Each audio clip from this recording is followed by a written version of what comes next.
In 1952, military personnel stood together on the deck of a Navy flagship, the USS FDR, and watched as a disc-shaped UFO hovered above them.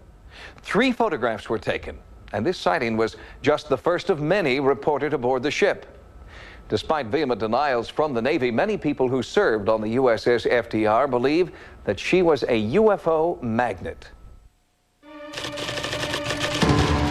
Sometime in late July, early August of 1952, as an ensign, I saw a bright light at the forward of the bow on the right-hand side, which would be the starboard side. The ship was on a shakedown cruise near Gitmo, Cuba.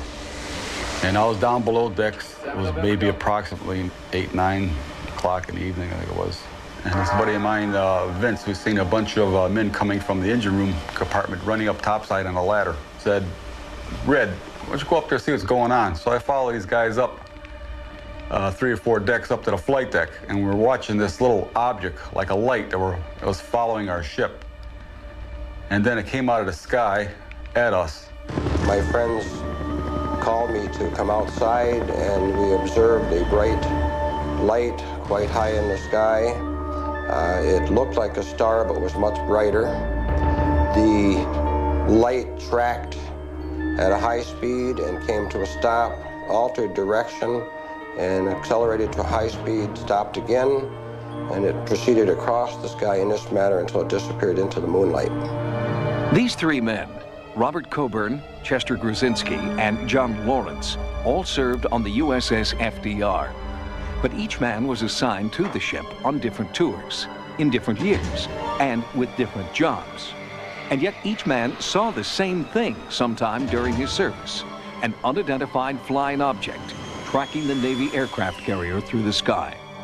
Others stood with them and witnessed the same events, which occurred over a 10-year period.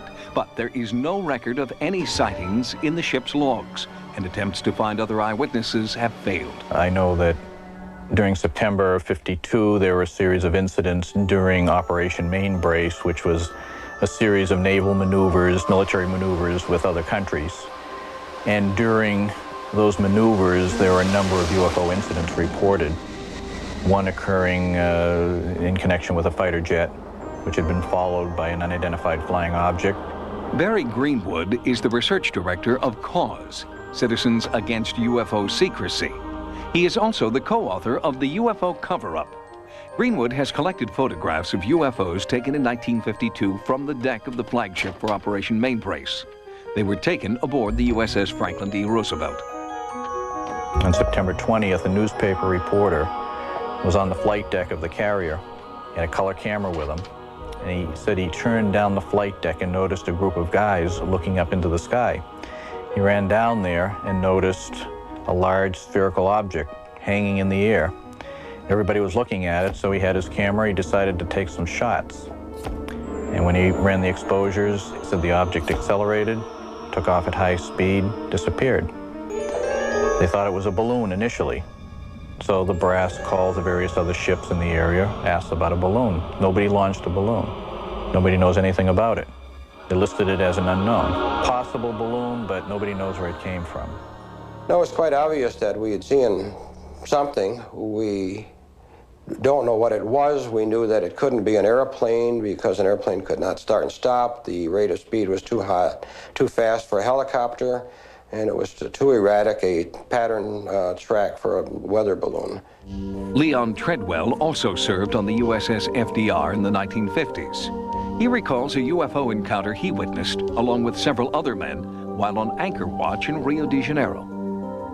2 ships, or appeared to be ships, one above the other, maybe about 200 or 300 feet separated the 2 of them, and the counter-rotating lights.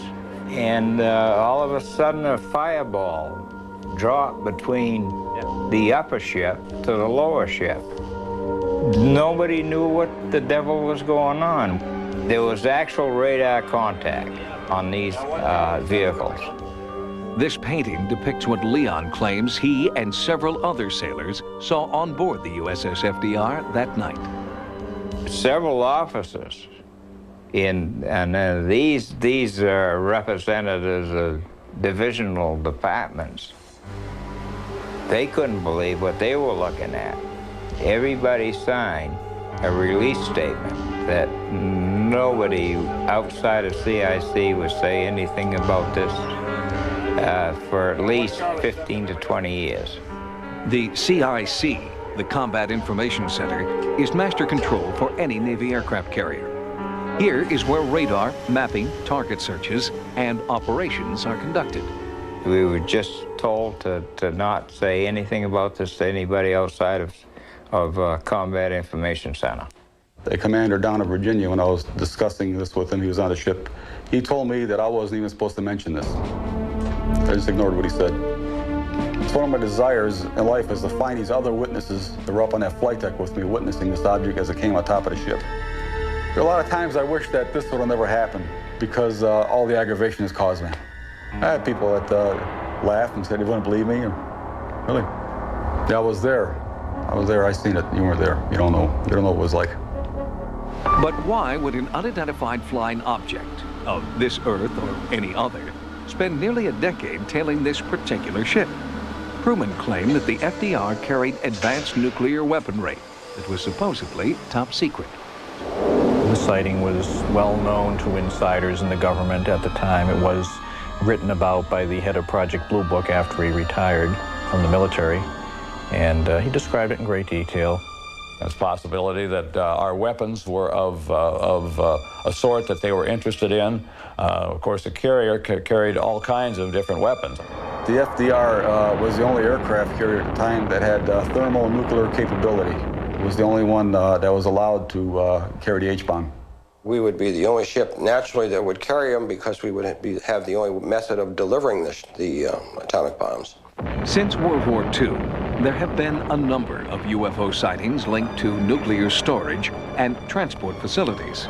But these reports remain unsubstantiated, in large part because the government organization best equipped to investigate the sightings, the U.S. military, refuses to do so. I think they are probably covering up the incidents with the FDR because they're covering up all incidences of UFO sightings. I won't rest till I find somebody else that was on that flight deck with me to witness that same thing I did. The experience of the crew members aboard the USS FDR may not be unique. Sightings is currently conducting an in-depth investigation into charges that UFO confrontations have occurred at 3 different military bases where nuclear weapons are stored. We'll bring you the results of that investigation on a future edition of Sightings.